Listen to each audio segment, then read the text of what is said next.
Muy bien. ¿Logran ver la presentación? Sí, ingeniero. Ya, gracias. Bueno, este capítulo es bastante bonito y hemos diseñado la parte recta y vamos a ir diseñando la parte curva. La parte planimétrica es sumamente sencilla, ya han hecho ustedes el trazo preliminar, luego han hecho el definitivo y ahora van a hacer las curvas.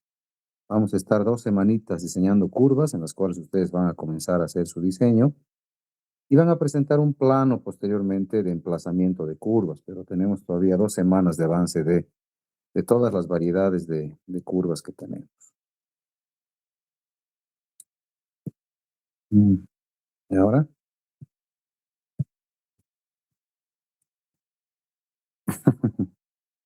No sé cómo pasar la diapositiva. Ahí está, había sido a la izquierda.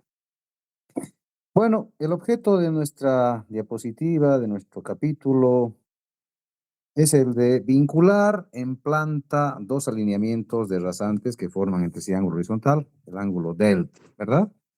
Lo que hemos hecho es definir eh, tangentes que tienen acá un ángulo delta y acá vamos a tener que colocar una curvita horizontal.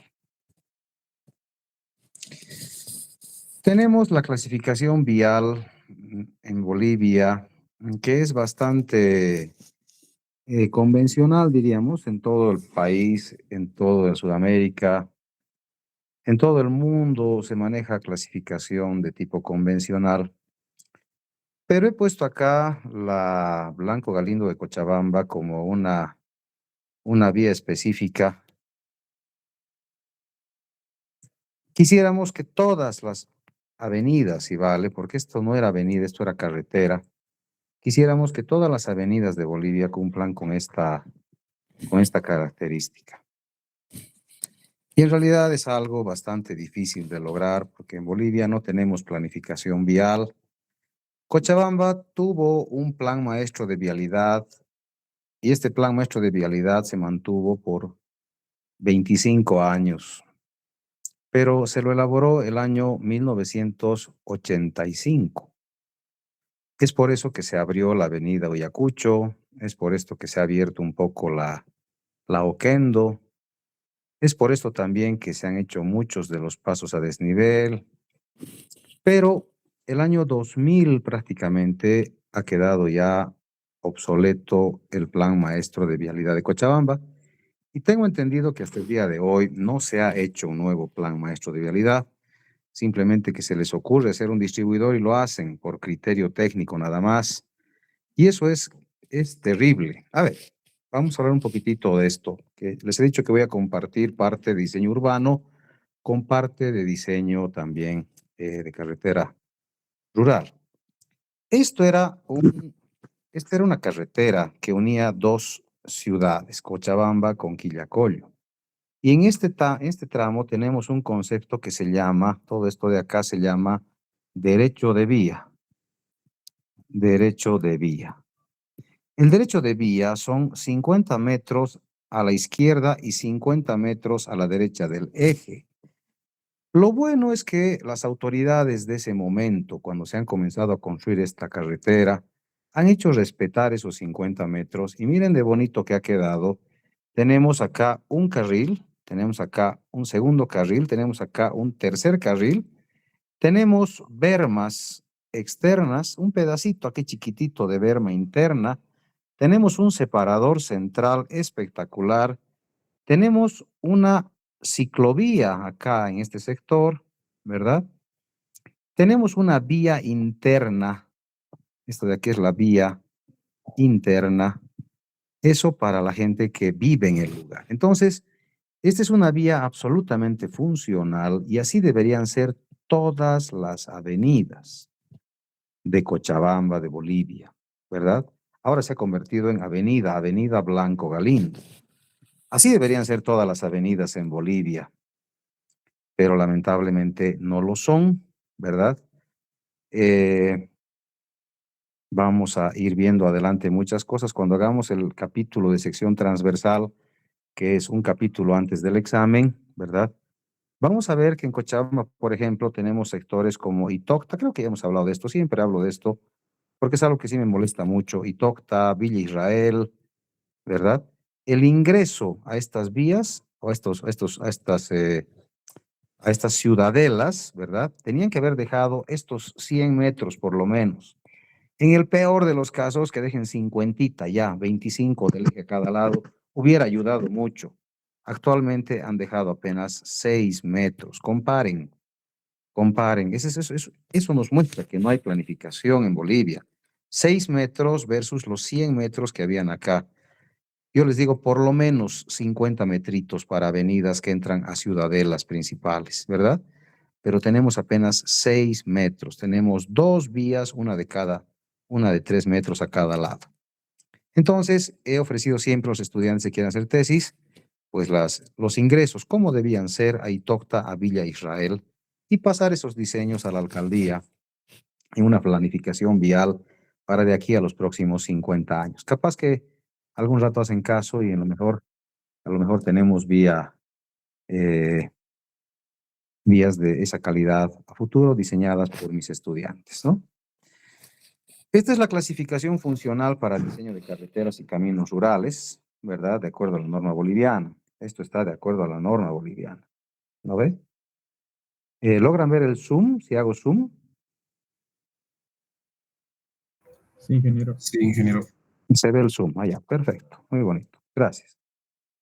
Bueno, tenemos autopista, que es la número 1, autorruta, la número 2, primario, la número 3, en este caso 0, 1A, 1B. La 2 es colector, local 3, y esto he copiado de la norma boliviana. Se han olvidado, o sea, estos muchachos no sé cómo han hecho esta norma, de verdad tiene muchas cosas y también he ofrecido, si alguien quiere hacer la tesis de revisión de la norma boliviana, ¿no? Aquí se han olvidado poner el 4. Estamos en vía categoría 4 en realidad, ¿ya? Que tenemos el siguiente concepto. En nuestro caso son dos bidireccionales, o sea, es una vía sencilla, es una vía que viene así, ¿verdad? Con dos carriles bidireccionales, ¿sí? Carril 1, carril 2 y son bidireccionales. Cuando hablamos de una vía que no es bidireccional, aquí arriba tenemos la unidireccional, ¿no? La unidireccional, ay caramba, ¿qué ha pasado? Ah, estoy con Zoom por eso. Aquí está. La bidireccional es perdón, la unidireccional es esta. Aquí tenemos tres carriles unidireccionales, solamente van en este sentido, ¿verdad? Y estos vienen en este sentido. Son carriles unidireccionales, ¿ya? Entonces aquí tenemos los carriles que son bidireccionales. Bueno, aquí están las velocidades de proyecto. Tenemos las velocidades para, la primera es para terreno llano, la del medio es para terreno ondulado y la del fondo es para terreno... ¿Qué estoy pensando? Ah, está bien, está bien. Estoy distraído. Mil disculpas. Estaba dando topografía hace rato y les hablaba a los chicos de cómo la distracción te puede hacer cometer errores en topografía. Y dictar aquí en mi casa es muy complejo, de verdad. Creo que la siguiente semana volvemos al aula nomás, porque, no sé, aquí al lado de mi casa han dejado un perrito amarrado que aúlla todito el día. ¿Saben qué es? Desastroso llamado zoonosis para que se lo lleven y demás, pero o entren a la casa a ver qué pasa, porque el perro está ahí amarrado solo y aullando. Seguro tiene mucha hambre, ¿no? Y está aullando, si escuchan, ¿no? Escuchan un aullido ahí al fondo que me saca un poquito de mi concentración habitual de clases. Bueno, llano ondulado y montañoso con sus respectivas velocidades, ¿verdad? Fíjense que en nuestro caso de diseño, ¿verdad? Espérenme un ratito, pues ahora estoy en conflictos con esto, pero bueno. En nuestro caso se ha hecho una raya ahí sin querer. En montañoso tendríamos 30 kilómetros por hora. Esa es la velocidad, ¿verdad? Y dice además que está con un asterisco que dice que puede usar menores velocidades en sectores puntuales conflictivos. Se complica mucho esto, ¿verdad? Yo he recomendado que usemos la velocidad de 50 kilómetros por hora, que en realidad es para terreno llano, ¿sí? Y eso en el sentido de que nosotros como proyectistas tenemos que tratar de brindar la mayor seguridad posible en nuestras vías. Hemos dicho que en Bolivia la gente no respeta mucho el diseño a futuro. Si hacemos con 30 kilómetros por hora, vamos a tener vías extremadamente peligrosas, con curvas extremadamente cerradas, ¿verdad? Porque básicamente la velocidad me va a ayudar a diseñar las curvas. Es por eso que estamos en el capítulo de curvas. Entonces, con 30 yo voy a tener velocidades muy pequeñitas, curvas con radios muy pequeñitos. Por lo tanto, la vía se hace muy peligrosa porque sabemos que a esa vía le van a poner empedrado y a futuro le van a poner asfalto. Entonces, por lo menos comenzamos con 50. Eso en el sentido de que en algún momento cuando trabajen ustedes, seguramente el supervisor les va a observar y les va a decir, ¿por qué están usando 50? Entonces, ustedes les van a decir, porque así me han enseñado en la universidad. El supervisor va a decir, está mal. Les han enseñado mal en la universidad, ¿verdad? Su docente no sabe. Eso es lo que va a decir el supervisor si es que no ha sido mi estudiante. Entonces ustedes les van a explicar, sí, efectivamente, si usted debería utilizar 30, pero por seguridad en Bolivia tratamos de utilizar 50 para darle mayor seguridad al usuario. Tenemos todos los años accidentes, cada vez hay más accidentes. Ahorita tenemos al ingeniero Ignacio Bayón, Ingmar Bayón, ah, encargado de ese tema, está tratando de buscar financiamiento para mejorar un poco la seguridad de vías en nuestro país. Bueno, aquí está la clasificación de vías que tienen en su texto para que puedan leer y me dice claramente que carreteras son las autopistas, las autorrutas y primarios. Esas son carreteras que deben ser pavimentadas. La característica de la carretera es que tiene pavimento superior, ¿ok? Así debería ser. Por otro lado, tenemos los caminos, que son los colectores, los locales y en desarrollo. Los caminos usualmente vienen son de tierra o ripio o pavimento inferior. ¿Qué es un pavimento inferior? Un empedrado, un enlocetado, inclusive un tratamiento superficial, es pavimento inferior o secundario, si quieren, un término más bonito, ¿no? Pero usualmente nuestros caminos son de tierra, en el mejor de los casos le ponen un poquitito de ripio, ¿no? Aquí vemos la clasificación para que revisen un poquito en casa, esto es para que revisen en casa, estos elementos que están acá, las velocidades de proyecto están acá, ¿verdad? Detallando que hemos visto, pero aquí dice, por ejemplo, función, servicio al tránsito de paso, prioridad absoluta es la autopista, ¿verdad? Servicio a la propiedad adyacente, control total de accesos. Es decir, que nadie puede ingresar a la autopista como en una calle, en una esquina, digamos, ¿verdad? Se conecta con autopistas, autorrutas y primarios. Tipo de conexión mediante enlaces. Nivel de servicio, vamos a ver más adelante. Ay, que se pinta esto. Realmente complicado estar con la cosita esta. Nivel de servicio A, B o C. Nivel de flujo libre estable, velocidad de operación entre 115 a 95 kilómetros por hora. Volúmenes típicos de tránsito, aquí dice, unidireccionales mayores a 10,000, o sea, diario. Tiene que haber más de 10,000 autos para que piense en hacer una autopista. Tipo de vehículo, solo vehículos diseñados para circular normalmente en carreteras, ¿verdad? Y así, fíjense que un elemento fundamental para clasificar cuál de la vía va a ser es el tráfico. Unidireccional, 5,000. Y aquí tenemos bidireccionales mayores a 1,500 o unidireccional mayor a 3,000. Aquí tenemos bidireccional mayor a 500. Antes había acá esa restricción, pero ahora dice para las vías que son locales y en desarrollo, dice que serán tránsito y composición variable según tipo de actividad agrícola, minera o turística. Y las velocidades, fíjense, de operación han ido bajando, ¿no?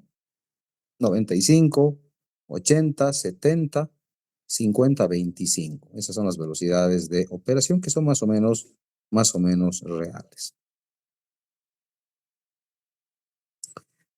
Bueno, comenzamos el análisis de nuestras curvas y en las curvas de lo primero que vamos a hablar es del peralte. ¿Qué es el peralte? Es esta inclinación, ¿verdad?, que tenemos en las carreteras para que la fuerza centrífuga no saque a los vehículos expulsados en una curva, ¿verdad? Entonces, aquí tengo la curvita, ¿sí? Y cuando el auto entra, automáticamente tenemos una fuerza que tiende a expulsarlo hacia afuera de la curva. Esta es la fuerza centrífuga, ¿verdad? Por inercia de movimiento. Entonces, para contrarrestar esta fuerza centrífuga que está acá, ¿verdad? Inclinamos. No me deja mejorar estas cositas. Bueno, después vamos a aprender a usar. Eh, Tenemos varias fuerzas. Tenemos la fuerza centrífuga que está acá, pero ahora tenemos el peso del vehículo, o sea, tenemos las componentes. Esta es la componente en el sentido paralelo al terreno. Y aquí tengo una componente que es muy importante, esta de acá, que es el peso paralelo del vehículo, o sea, el peso hacia este lado del vehículo, el W paralelo. Entonces estoy contrarrestando la fuerza centrífuga, que es esta de acá, ¿verdad? Con el peso. Esa es la idea, ¿verdad? Entonces el peso contrarresta la fuerza y tenemos tres alternativas posibles. No sé si están aquí, creo que no están, pero las vamos a escribir a un ladito.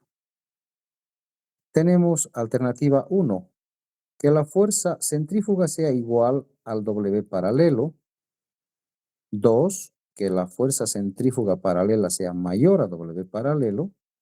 Y 3, que la fuerza centrífuga paralela sea menor a W paralelo. Esas son las tres alternativas que tenemos para nuestro análisis, esto de acá. Ninguna de las tres se cumple, ¿verdad? Ninguna de las tres se cumple, porque la primera sería utópica, no vamos a llegar jamás a la utopía. La 2, si fuera la fuerza mayor al W, lógicamente el auto sale disparado. Y si la 3 se cumpliría, el auto chorrearía hacia adentro cuando esté lloviendo o cuando haya algo de granizo o nieve. Entonces, si se fijan, aquí abajito hay dos fuercitas. Aquí sí hay dos fuercitas que están encima, más bien están en cada llanta, ¿verdad? La sensibilidad de la pantalla está complicadita, pero bueno, ya nos vamos a divertir sufriendo con esto. Aquí vemos dos fuercitas, ¿verdad? Estas dos fuercitas son las fuerzas de rozamiento de la llanta. Con eso logramos equilibrar nuestra fórmula. Entonces, vamos a decir que la fuerza centrífuga va a ser igual a W paralelo, ¿verdad? Más las fuerzas de rozamiento, ¿ok? Entonces, ahora sí he hecho una ecuación, he equilibrado la ecuación y en base a eso ya puedo trabajar. Y aquí tenemos las formulitas que son netamente físicas. Fuerza centrífuga es igual a masa por la aceleración centrífuga. La masa es W sobre G. Y la aceleración centrífuga es velocidad sobre radio, velocidad al cuadrado sobre el radio. Ahí tenemos el primer análisis. Y luego comenzamos a descomponer, ¿verdad? Tenemos el peso con su respectivo concepto y las fuerzas también a este lado con su respectivo concepto. Vamos descomponiendo todo y vamos a llegar a esta pequeña formulita de análisis con un coeficiente aquí de 127 que va a permitir este coeficiente que la velocidad entre en kilómetros por hora y el radio sea en metros, ¿ok? Para eso es ese coeficiente de 127. Bueno, ¿qué es la velocidad? Bueno, aquí abajito está el concepto que voy a volver acá. Quiere decir entonces que el radio es una función de la velocidad de proyecto, ¿ya? Entonces vamos a hablar de velocidades. Y esta definición es muy bonita, me gusta mucho, me divierto con esta definición. Dice, ha ido evolucionando la definición de velocidad. La primera dice, es la máxima velocidad a la cual un conductor de habilidad media, manejando con razonable atención, puede circular con entera seguridad. Así decía antes, con entera seguridad. ¿Verdad?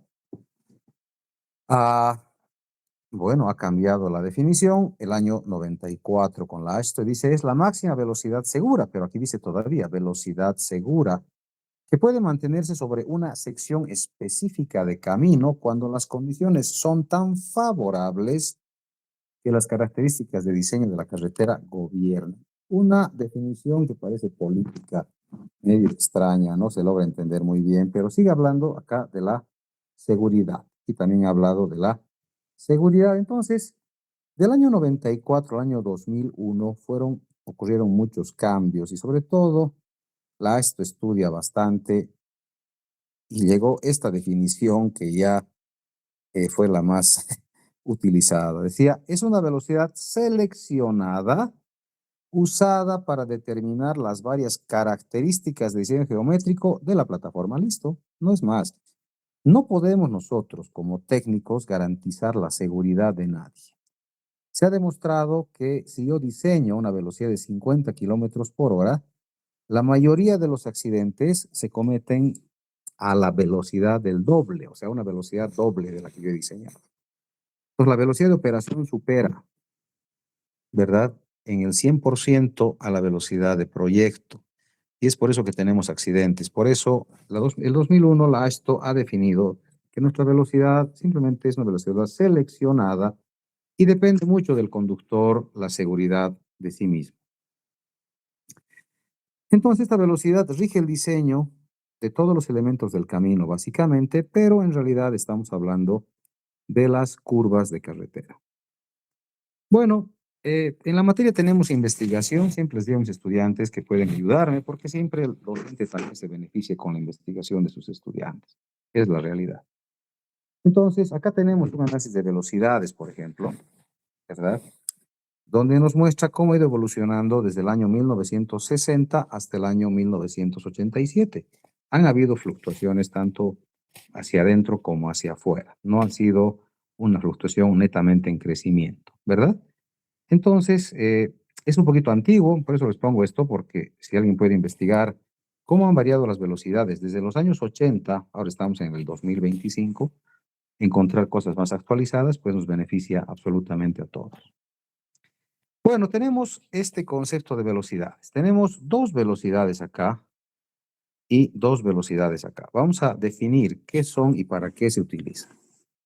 La velocidad de proyecto es una velocidad genérica que me marca por clasificación vial, ¿ya? Y la velocidad específica es la velocidad específica de cada curva, ¿ok? A ver, ahorita vamos a encontrar con esta velocidad de proyecto un radio mínimo. Y luego voy a aplicar esta velocidad específica para un radio de aplicación. O sea, que la velocidad de proyecto solo se va a presentar cuando usemos el radio mínimo. Y usualmente con una específica, un radio distinto del mínimo, que es lo que más se utiliza. Entonces, la mayor cantidad de las veces vamos a trabajar con la velocidad específica para un radio que es distinto al radio mínimo. Por lo tanto, estas dos velocidades son velocidades de diseño. ¿Ok? En cambio, estas dos son velocidades de control. Estas dos de acá son velocidades de control. ¿Cuándo se controla? Cuando la vía ya está en servicio. Entonces, velocidad de operación y la velocidad percentil 85 se utilizan para controlar la velocidad cuando está en operación ya el proyecto y analizamos qué es lo que ha pasado. ¿Será que lo que hemos planificado estaba bien? Y me sirve para retroalimentar nuestro trabajo. ¿Ok? ¿Hasta acá alguna pregunta, alguna duda? Tal vez pueden interrumpirme en cualquier momento, por favor. Ingeniero, velocidad percentil 85, ¿a qué se refería? Es simplemente el número 85, digamos.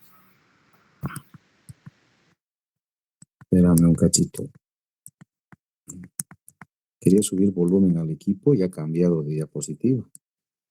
Qué chistoso. O sea que estoy con volumen muy bajito. Me preguntabas, perdón, ¿qué es la velocidad percentil 85? Sí, ingeniero. Ya, es una velocidad, aquí cuando hacemos una tablita, ¿verdad? Aquí tenemos el 85% de los vehículos y aquí está la velocidad percentil 85. quiere decir que solamente el 15% de los vehículos circulan a una velocidad mayor a esta velocidad. El resto de los vehículos circula a una velocidad menor. Entonces se toma como una velocidad referencia, ¿verdad? De control, indicando de que es una velocidad muy utilizada. O sea, solo el 15% de los vehículos son los más livianitos, los más rápidos, pueden circular a esa velocidad. Entonces, es la velocidad de control que te está avisando más o menos cuál es tu rango mayoritario de velocidad. Y esta es la que te ayuda mucho, tu velocidad percentil. Por ejemplo, tú has diseñado con una velocidad de proyecto de 50 kilómetros por hora, expectando en recta un incremento de hasta el 20% de tu velocidad. Pero resulta que en operación tienes, y esto cambia con el tiempo, ¿verdad? O sea, se puede estudiar con el tiempo la velocidad percentil 85. ¿Por qué razón?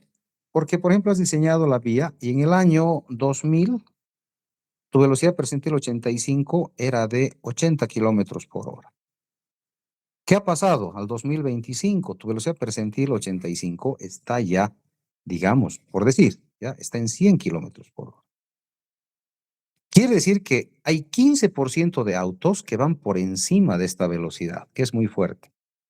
Entonces, si el 2000 tu velocidad de proyecto era 50 kilómetros por hora y ahora tu operación percentil es 80, y el 2025 tienes que aumentar tu velocidad de diseño. Así debería ser la norma boliviana. Debería servir para actualizar. Entonces decimos, si hemos trabajado con 50, no pues. Ahora están andando mucho más rápido.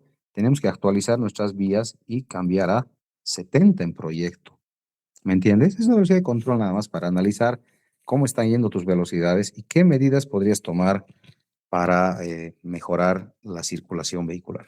Unido a esto, viene un control de accidentes y ver si esos accidentes son relacionados netamente a la velocidad de operación o hay algún concepto de la geometría que podamos cambiar.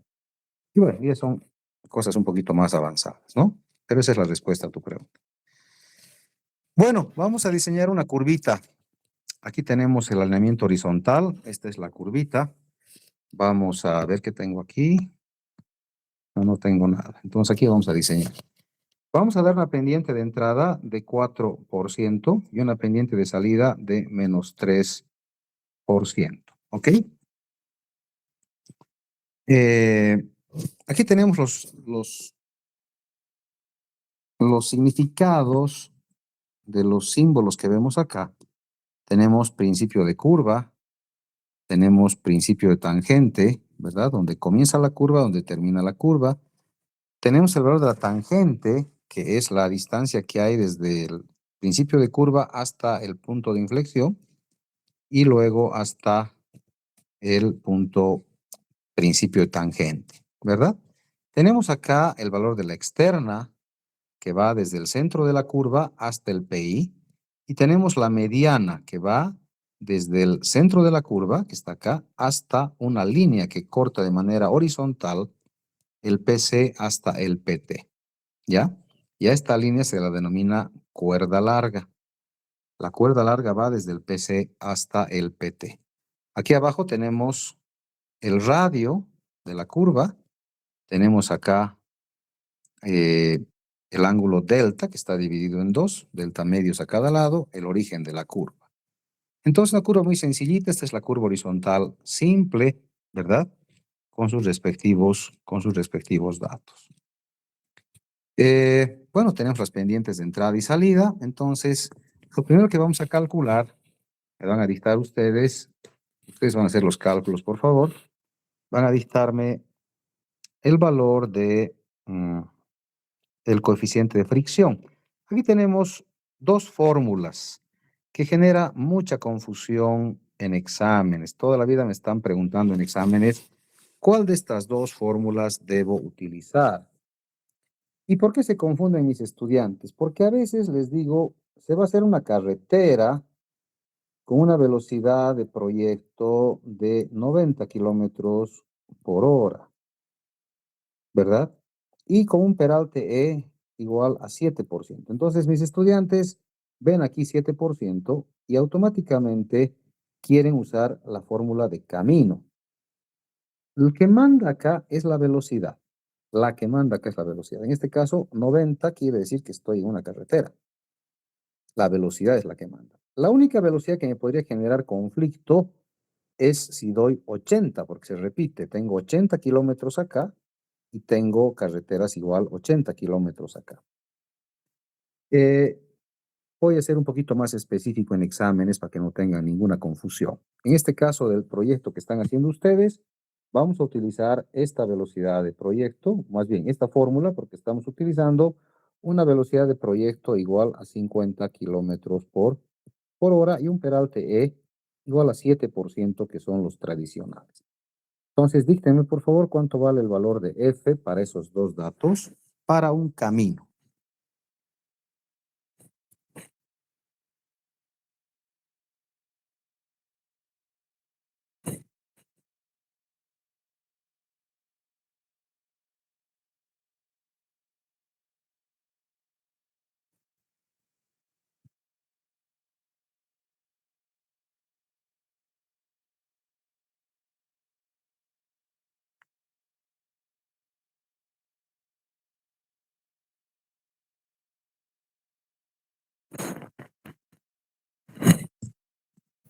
$0,182 me salen.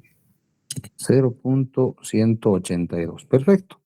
Ya tenemos el coeficiente de fricción. Hay que ponerle por si acaso acá una T.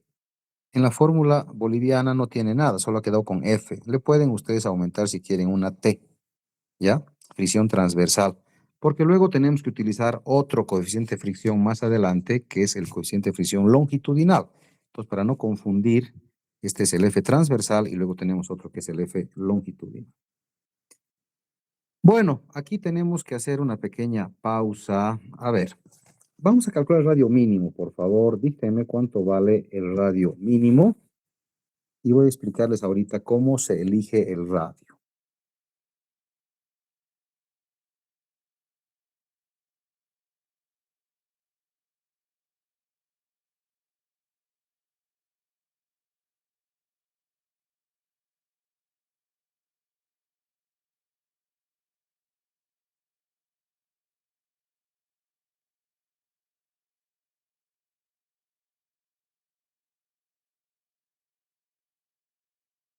Ingeniero, ¿cuál es el valor de fricción?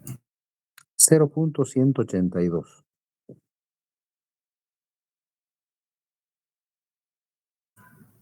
Me sale 78.115. 78 metros. Revisen eso, por favor, ¿es correcto? Sí, es correcto. Ya, voy a poner aproximadamente redondeando a 80 metros. Es común utilizar valores enteros, ¿ya? Entonces tenemos 80 metros de radio. Voy a dibujar acá, voy a aplicar el zoom para utilizar este pedacito. No puedo cambiar de colores, ahorita no sé cómo cambiar de color al marcadorcito, pero aquí digamos las curvas vienen en este sentido. Aquí tengo las curvas. Y mi tangente de diseño, a ver, ¿dónde podemos cambiar? Escribir en pantalla, dice, pero solamente me da un color. No. Esto es descartar. Sí, no me deja cambiar de colorcito. A ver, espérenme, creo que es de aquí la cosa. Creo que es de aquí la cosa, pero no me deja. Ah, ya, es que no estoy en PowerPoint. Pues no estoy en PowerPoint. Estoy en otra cosa. Bueno, me van a entender ustedes. Estoy haciendo zoom para que se vea un poquito mejor. Lamentablemente no puedo cambiar de color el marcadorcito. Entonces, acá viene la tangente. Ahí viene la tangente, digamos. Este es el PI. ¿No ve? Aquí tenemos el ángulo delta. Entonces, si saco el radio mínimo, mi curvita va a quedar acá. Esa es la curvita para el radio mínimo. ¿Ok? Esa es mi curvita para el radio mínimo. Si decido aumentar, dice la norma, ¿cómo puedo aumentar? Usted puede aumentar como le dé la gana, así dice la norma. Puede aumentar hasta un radio de 2.500 metros si quiere. Pero depende de su bolsillo, ¿verdad? Si decido hacer un radio, digamos, de 200 metros, la curva va a quedar acá arriba.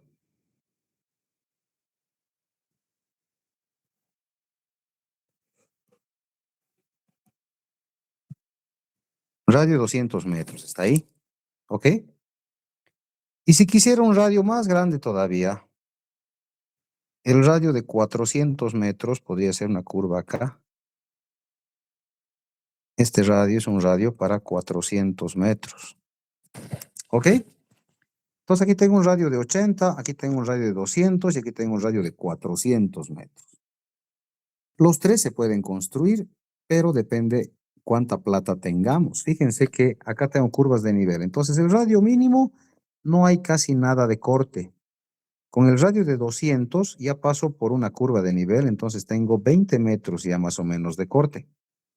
En el radio de 400 ya tengo que pasar por una curva de nivel, una segunda curva de nivel.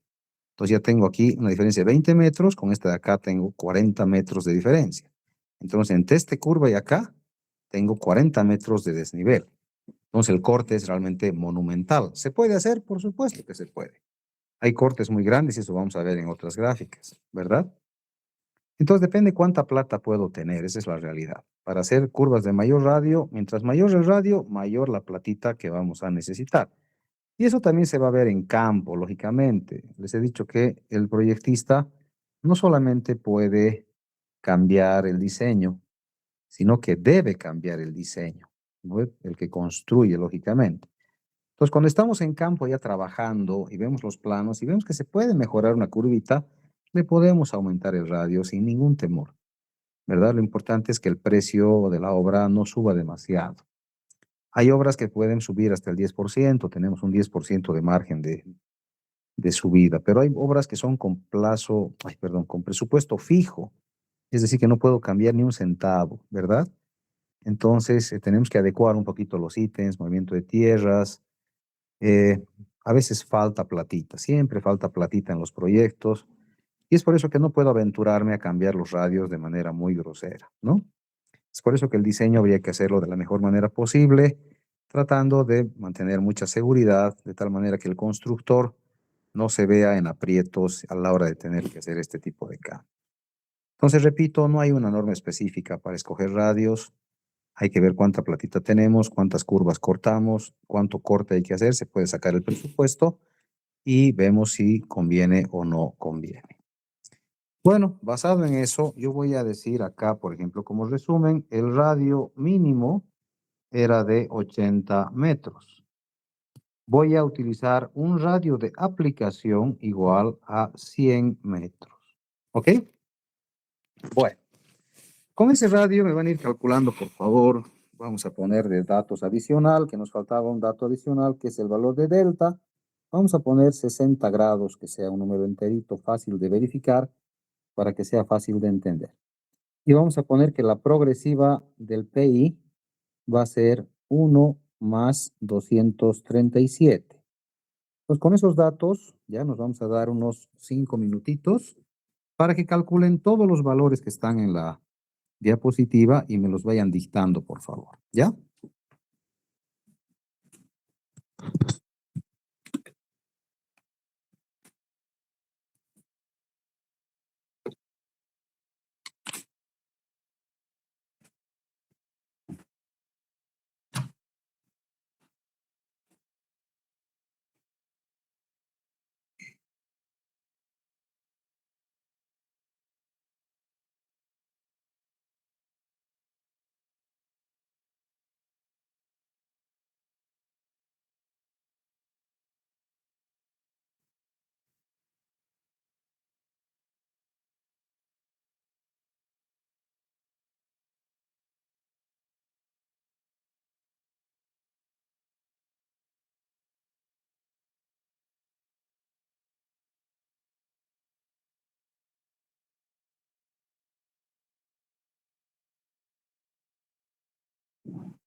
Ahora sí, díctenme por favor los valores que han calculado. Tangente, ¿cuánto sale?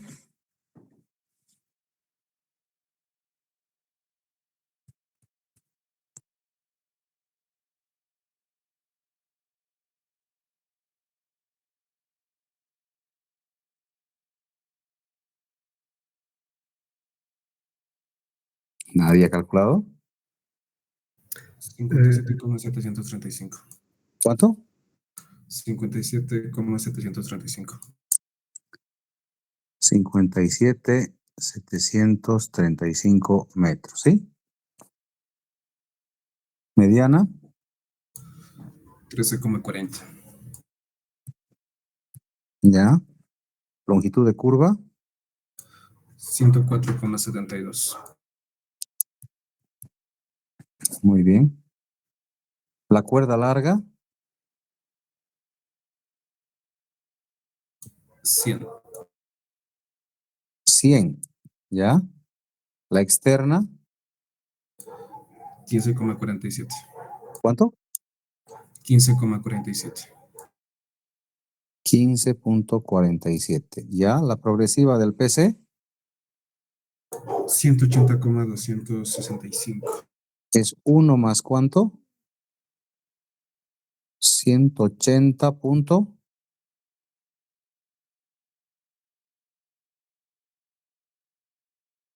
Repite, por favor. 265. No escucho nada. 265 creo que he escuchado, ¿ya? Y progresiva del PT, 75,545. no, está mal, pues no puede ser. Creo que sumé el 1 más un momento. A ver, dígame por favor las progresivas del PC y del PT.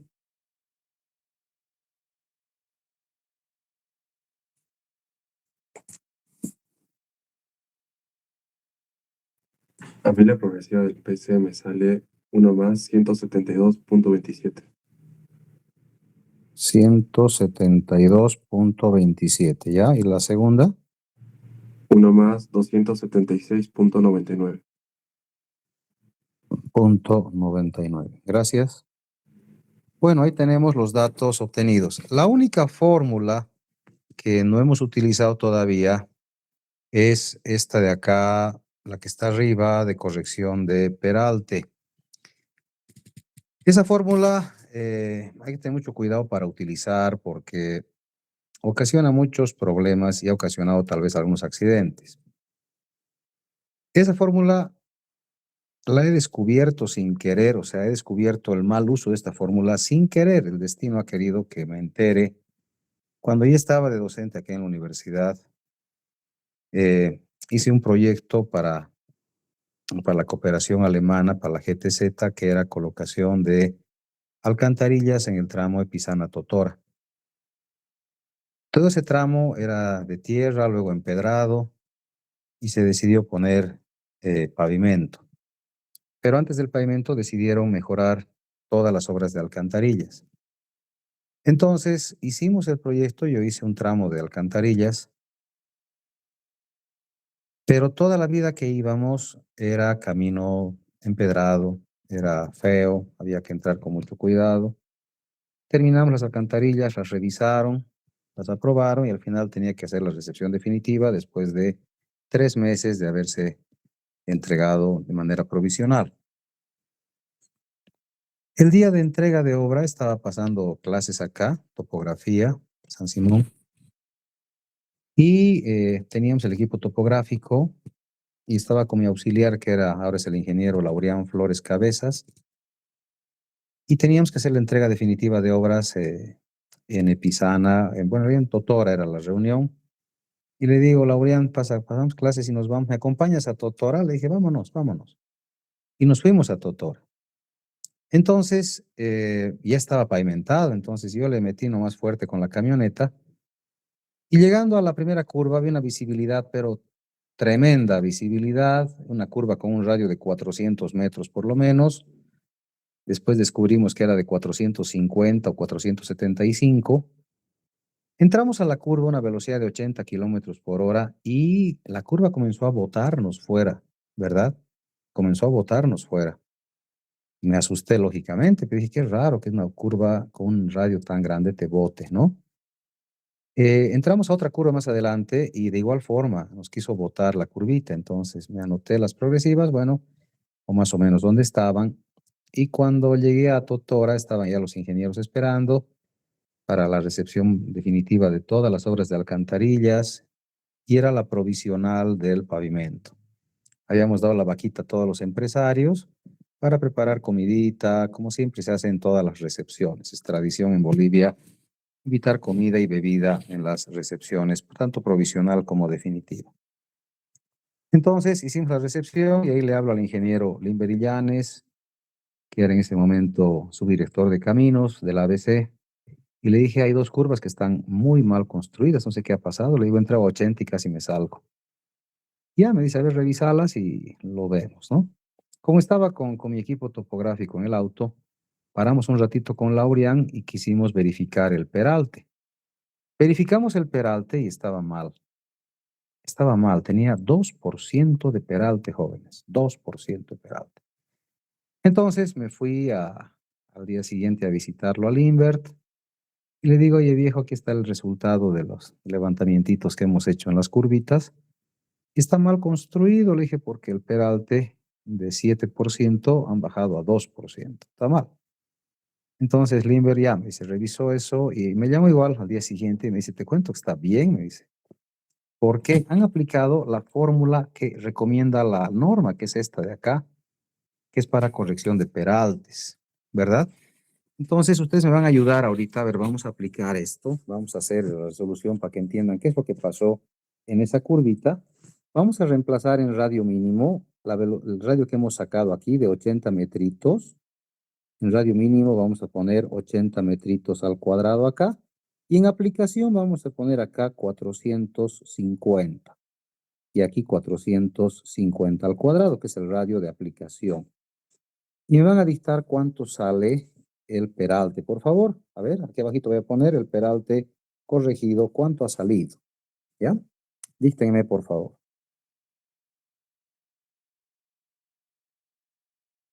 0,02. 0,02 por 100, cabalito, 2%, ¿verdad? Entonces, aplicando la corrección, esta fórmula, hemos bajado un peralte a 2%. Pero al hacer esto, ¿qué estamos garantizando? Que la velocidad de proyecto sigue siendo 50 kilómetros por hora. O sea, para esta curva que tiene 450 de radio, mi velocidad segura, entre comillas segura, va a ser también de 50 kilómetros por hora. Porque estoy corrigiendo a la velocidad de proyecto, ¿verdad? Entonces, esta fórmula, jóvenes, eso tienen que anotarse muy bien, se la va a utilizar, pero aquí donde dice radio mínimo,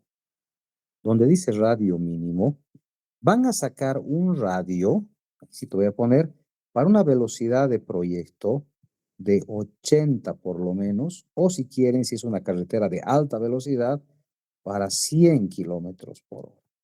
Entonces, donde es radio mínimo, ¿verdad? Ahí van a poner, no para 50 kilómetros por hora, sino para 80 o para 100. Ahí recién ameritaría una corrección con un radio más grande que podamos colocar. De esa manera, estoy garantizando que esa curva, cuando entre un auto, ¿verdad? Porque hay una visibilidad enorme, yo tengo una visibilidad muy grande, no voy a frenar. O sea, la idea es que un conductor debe frenar cuando no hay visibilidad, ¿verdad? Pero si hay visibilidad, el conductor puede circular tranquilamente en su carril a la velocidad que está yendo en tramo recto, ¿verdad? Entonces, repito, para hacer esta corrección, ¿verdad? Calculamos el radio, ya no radio mínimo para la velocidad mínima de 80, sino para una velocidad de 80 o 100. Y recién ese radio que salga para esta velocidad, lo ponemos acá en la fórmula y en muchos casos no va a bajar. Si sale, por ejemplo, acá 6.5, se redondea a 7, ¿ya? Si sale 6.2, recién se redondea a 6. O sea, ¿cómo se redondea normalmente? 6.4 se redondea a 6, ¿verdad? Entonces, esa es la figura, jóvenes. Tengan mucho cuidado con la aplicación de esta formulita que nos ha traído muchos, pero muchos problemas. Muy bien. Entonces, aquí dice, por ejemplo, esto es un ejemplito, caminos rurales primarios, ideal entre 250 y 300 metros, ¿verdad? En zonas montañosas, ideal, dice, ideal, ¿verdad? En zonas montañosas, hemos visto ahorita que me sale radio mínimo de 80 metritos, ¿verdad? Dice ideal, si se pudiera, radios de 175 metros. En colectoras y zonas residenciales, estamos hablando ya más de zona urbana, estamos hablando de 100 metritos y 35 en zona totalmente residencial, ¿verdad? Y bueno, aquí tenemos unas formulitas del factor de fricción transversal según la velocidad que estamos utilizando. ¿Qué más tenemos acá? Elección de la curva circular. Dice, no hay una regla fija, pero los radios de las curvas deben ser lo más grandes posibles, adaptándose a la topografía de la zona. Se recomienda no proyectar dos curvas horizontales en el mismo sentido cuando entre ellas existe una tangente corta, siendo preferible una sola curva que abarque a las dos. Lógicamente que sí, pero a veces es necesario porque tenemos la necesidad, ¿verdad? Depende de la topografía y de por qué tengo que hacer dos curvas y vamos a ver más adelante diferentes tipos de curvas compuestas, ¿verdad? Y también curvas consecutivas.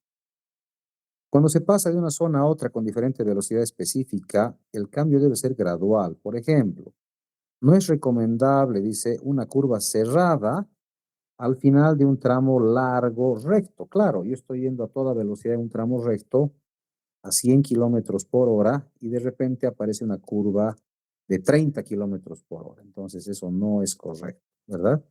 Tenemos que ver la forma, si no se puede hacer otra cosa, ¿verdad? De señalizar o de abrir curvas de retorno con mayor radio, ¿verdad? Entonces, si estoy en un tramo largo, recto, donde el conductor va a poner caja primera, segunda, tercera, cuarta, quinta, sexta, el conductor si tuviera séptima seguramente pondría, ¿verdad? Entonces, no puedo generar una curva muy peligrosa después de un tramo extremadamente recto. Los radios de las curvas consecutivas deben asegurar que no exista una variación muy grande entre las velocidades que puedan alcanzarse en ellas. Bueno, muchos ya seguramente están preguntando a sus compañeros cuáles son los tips de exámenes. Mis exámenes considero son relativamente fáciles, ¿verdad?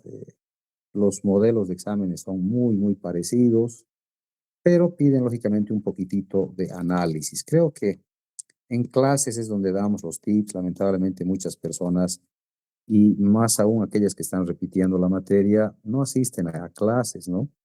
Simplemente estudian de los libros y demás. Y es muy importante asistir a clases, lamentablemente es así.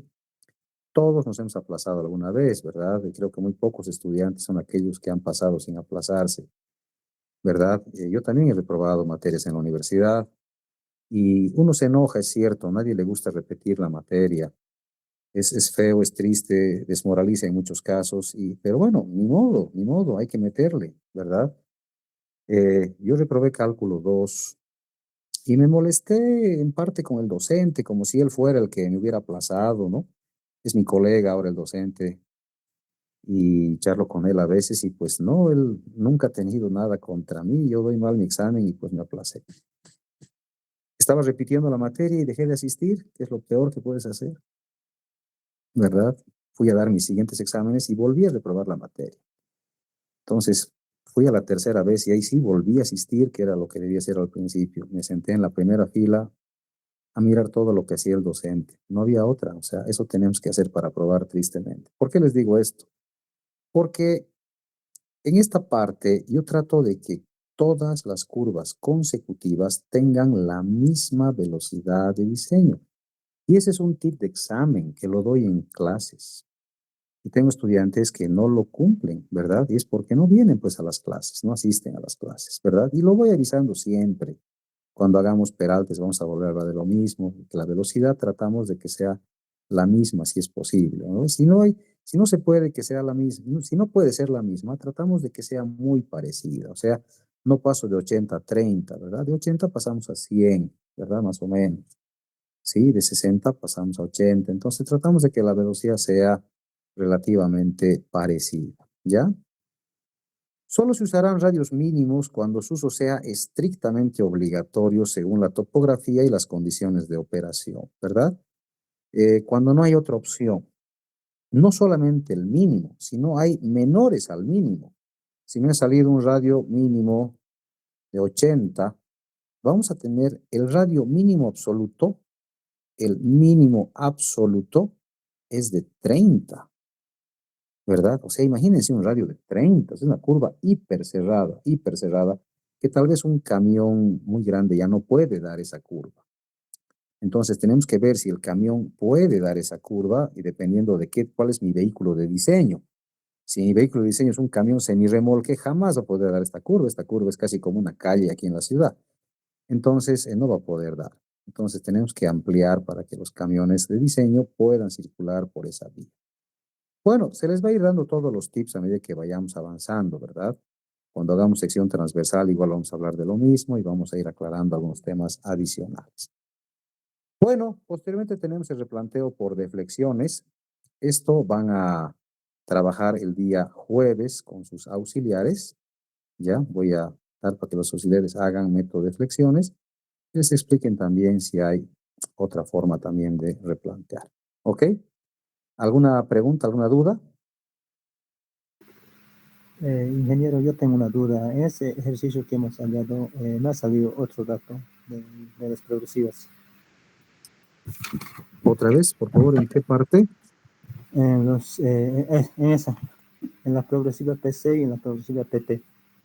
Ya, no importa, no importa. O sea, verifiquen eso, por favor, en casa, con calmita, y cuando hagan el método de las deflexiones, tenemos que verificar, con sus auxiliares van a hacer esto el día jueves, que la curva, la longitud de la curva va a ser igual a la distancia que hay, a la diferencia que hay entre progresivas, ¿ya? Entonces no va a haber mayor problema de eso. Bueno, aquí va a ser nuestro avance. Vamos a quedar acá. Hay mucha gente que todavía está haciendo el trazo definitivo. Este próximo día jueves no vamos a avanzar tema, no va a haber avance temático. Este es el avance temático de la semana para que todos nos nivelemos a trazo definitivo ya aprobado. Y los que tengan trazo definitivo aprobado, el día jueves van a llevar a la universidad sus hojas de cálculo con curvitas simples, por lo menos 2 hojitas de cálculo. Tienen que tener todos estos elementos calculados y tienen que tener un dibujo a escala de la curvita, ¿ya? Eso es lo que tienen que presentar el día jueves por la tarde. Antes de la clase, los auxiliares van a resolver el método de deflexiones que luego lo van a implementar ustedes en sus hojas de cálculo. Todas las curvas tienen que estar con su replanteo correspondiente, ¿ya?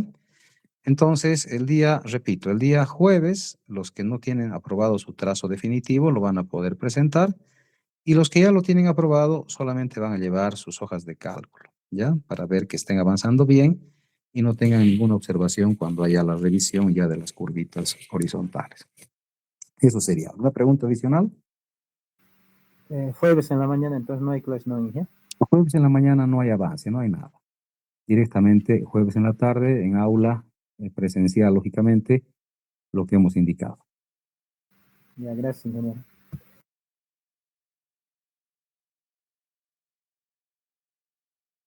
Bueno, si no hay más preguntas, muchísimas gracias a todos y nos vemos directamente jueves por la tarde, por favor. Ya, un abrazo, que tengan una bonita semana. Listo.